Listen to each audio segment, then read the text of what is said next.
What is going on, everybody? DJ's Poke Center here. So look, today we are talking about 151 versus Prismatic Evolutions. Which one is going to have the best opportunity cost? Which one's going to perform the best? And then ultimately, which one, in my opinion, is the better set of the two? I do want to say, just starting this off, these are two of my favorite sets, and I would love to hear from all of you if you disagree with me. But don't just say, I disagree. 151 better. Like, give details in the comment section, like why it is better, because I hate when people do that. Just randomly say things. It doesn't really help the argument. It doesn't get a discussion going when you act like that. So please be as detailed as you possibly can. And real quick, just in case you didn't hear, I do have a Pokemon store. It is an online store. It is djspokecenter.com. Here's some of the best sellers that have been doing really, really well for us. And then also you can just look through Mega Evolutions or Prismatic or whatever you're really into. Maybe I'll have it, maybe I won't. The pricing is at market. Now, the first topic I'm going to have to give to Prismatic Evolutions because they have God packs. Now, I know that's a little unfair to 151 because they don't have God packs, but come on, man, who doesn't want a God pack? You see, you have to understand the average collector, the average person. I have Googled this, and I believe it's between 50 to 60% of Americans do not have $1,000 to their name. I know for some of you, that's really, really hard to relate with. Like, how do you not have $1,000? But hey, you know what? Most of the people watching this probably saying, I get it, dude. I only got $100 in my bank account. But that lottery ticket, I have still yet to hit a God pack for Prismatic Evolutions. My son with me opening together, you know, of course, it's daddy's money, of course, right? But he opened up a God pack for Black Bolt, but it certainly doesn't hit the same way with Prismatic Evolutions. Knowing that you're going to get all of the evolutions, the number one card, well, maybe not arguably, but from a dollar value, the number one card from Scarlet and Violet, just itching for it, right? You got to understand, a lot of people who open up these packs, they're not just collecting to collect. I know a lot of people do, but there's a lot of people who open it up for the monetary value, you know, and sometimes it's just simply gambling. It's a gambling addiction. I know, I have been there. Certainly, it would have been much smarter for me to buy a lot of the cards that I bought instead of opening 500-600 packs for certain sets. I know, dude, trust me, I get that. But you have to give that to Prismatic 100%. Next topic here is going to be the value of the top cards. Oh my goodness. There's really no comparison here as far as the value. Now, you might be able to say, hey, anecdotally, I do not like the Umbreon. And that's perfectly fine. You can say that. But when it comes to the dollar value, there's really no comparison. You can see here a near mint for the Umbreon is going for over $1,200. Recently, this was about $900. I love this card. I pulled this card out of a GameStop actually about 3 weeks ago, I think it was. Submitted that thing because that thing looks pretty solid. And holding that in your hand, man, without that sleeve, gorgeous card. I also pulled a Charizard from 151 and I thought, that looks good. It looks cool, right? It's a good card. I love Charizard. This is definitely not the best Charizard. So for me, at least, and I don't know if you'll agree with me, but I have to say, no way. This Charizard does not feel nearly as cool as getting that Umbreon. But even from the dollar value, this is only going for $325. You know, I'm sure you could get it for $300 still. Not too long ago, you could get this card for well under $300. And I mean, we're only talking like a month or two ago, so it wasn't that long ago. There's no real card with 151 that's like, boom, whoa, holy crap, I'm rich. Or that you don't always have to feel like you're rich, but there's no card that really just hits you. You know what I mean? They're all cool, but there's only 7 SIR, so it's not a very hard set by any means. Next topic is going to be opportunity cost. This one's very, very difficult for me because 151 just completed 2 years. How much more printing are we going to get? I know there's a Walmart print coming up. I actually think this week, by the time you're watching this video, it should be coming up, or the week right after. They're having huge sales. It looks like potentially there'll be a bunch of 151, maybe booster bundles or something coming out. But then you look at something like the ETB. We will not be looking at the Pokemon Center today. $400+ dollars. I can see how you would say, wow, this is going to be 800, 1,000. And I would not be surprised if long term, eventually it did hit that, you know, not surprising at all. In the last 3 months, it's up 65%. In the last month, though, it's only up 5%. But I wouldn't really worry about that too much at this moment. For Prismatic Evolutions, it's kind of a good thing for you if you're an investor for this one, because you know more and more are going to keep coming. And it really hasn't done much at all. And I'm pretty sure that Prismatic's about to get an ETB from this Walmart. If I'm not mistaken, I'm pretty sure a lot of these are going to be printed. I don't know the exact stock number. Obviously, I don't work for Walmart, but I do imagine this price is going to go down another 10, 15 bucks. And at that point, I'm certainly looking to buy more. But as far as opportunity cost, you know, where could you make the most money out of this when this one's all the way at the bottom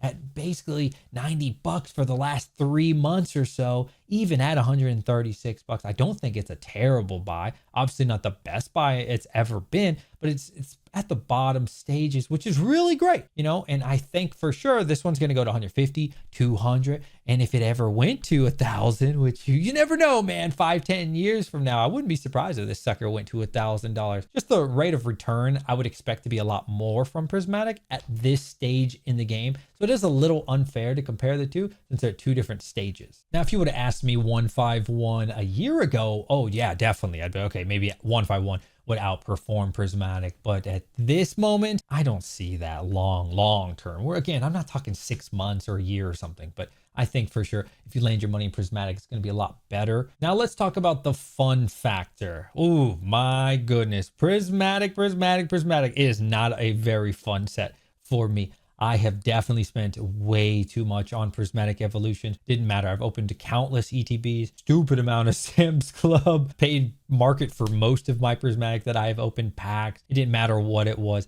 It's a terrible set. It feels bad, but I'll tell you what, when I got that Umbreon, oh man, I got rock hard, man. It was great. It was the greatest feeling ever. And I was like, yes, it was all worth it. Yeah. And then, like I said, with 151, my son and I, we opened like 3 Blooming Waters, and I felt like we were close to master setting. I don't think in reality we quite were, but it felt like we were really close. I think we had probably got 3 of the SIRs. We ended up buying 1 more. So at the time we got like Charizard, Blastoise, and I want to say it was Venusaur. And so at that point you're like, wow, I'm pretty much halfway done or almost halfway done with the SIRs. The IRs are really not hard to get. Just keep this in mind though, guys. It's 1 in 32 packs on average for an SIR for 151. So it's not super hard set by any means. In comparison though, Prismatic is 1 in 45. So a lot more difficult.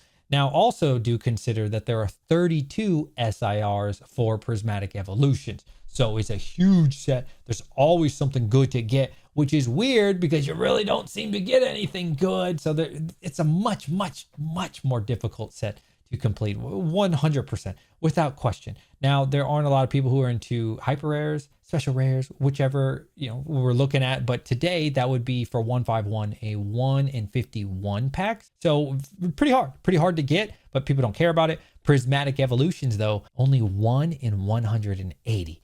That is over triple, about 3.5 times harder to get the hyper rares, which again, I know a lot of people aren't trying to get, but it's just so much more difficult to get. So I'd say the fun factor for sure, I have to give to 151, but the long-term fun simply is not there in my opinion for 151, because again, you'll just get it so quick, Is that fun? I don't know. I don't really like things that I complete super fast, but I understand if you're on a budget, you don't have a lot of money. I really feel like this is like a feel-good set. So now we need to talk about the nostalgia factor. This one's very difficult because Eevee is an original Pokemon, though a lot of the evolutions are not original. You're not going to come back in a Prismatic and be like, oh, I recognize Umbreon. I mean, you could, at least not the original people like myself. I think most people probably stopped around the original. We started to get a little bit older. I did try out Gen 2. I was not a fan of Gen 2 when I was young. You gotta understand, I was really young, but I did not like Gen 2. And so for me, it just didn't hit that same itch. And I think it didn't for most people. And slowly, a lot of people just got away from Pokemon. Where the original Gen 1, it just still ages so well. But I think even including myself, I'm not trying to get a bunch of vintage. Yes, I look at the first edition Charizard and I say, oh, I used to have that. Oh, wow, look at that Bulbasaur. That's really as far as I go. I don't go out and like chase them because, in a 10 would be a ridiculous amount of money. If I found one at like a yard sale, yeah, sure, I'd pick it up. If my buddy was selling one for dirt cheap, absolutely, I'd love to have one. So I think 151 coming out still gives you that nostalgia factor because there's way more people that came back into the hobby because of the 151. And I'll meet some people that are only vintage and they say, I have this collection that I've been hoarding for the last 20 years. And, man, there's nothing like the original OG Pokemon. And then I say, hey, have you seen 151? And they're like, what are you talking about? And I show them and they're like, oh, dude, this is the original Pokemon, but like modernized. Cool. And they love it, right? And so that's why it's so popular. But at the same time, young kids like this. My children, some of their favorite Pokemon come from Gen 1. A lot of places I go, and I know every kid's kind of different though, but a lot of places I go, the youth seems to love a lot of the original Pokemon. It just seems like old people like 151 and a lot of newer, younger people. Let me know if you're like Gen Z or something. If you like 151, it's just a really good set. And so it says a lot about the first generation of Pokemon. Other side of that, Prismatic Evolutions. Again, Eevee's original, Flareon's original, Jolteon, Vaporeon, right? These are original Pokemon, but there's also some extra additives in it. But I really think the money factor is going to give people a lot of nostalgia. Going on YouTube, they're going to remember how that made them feel as well. And they're going to be like, dude, I want the God Pack, man. I want the God Pack. Blooming Waters right there. I have those on the store. I have like 6 left. I've sold most of them. But yeah, we have like 6 left on the store.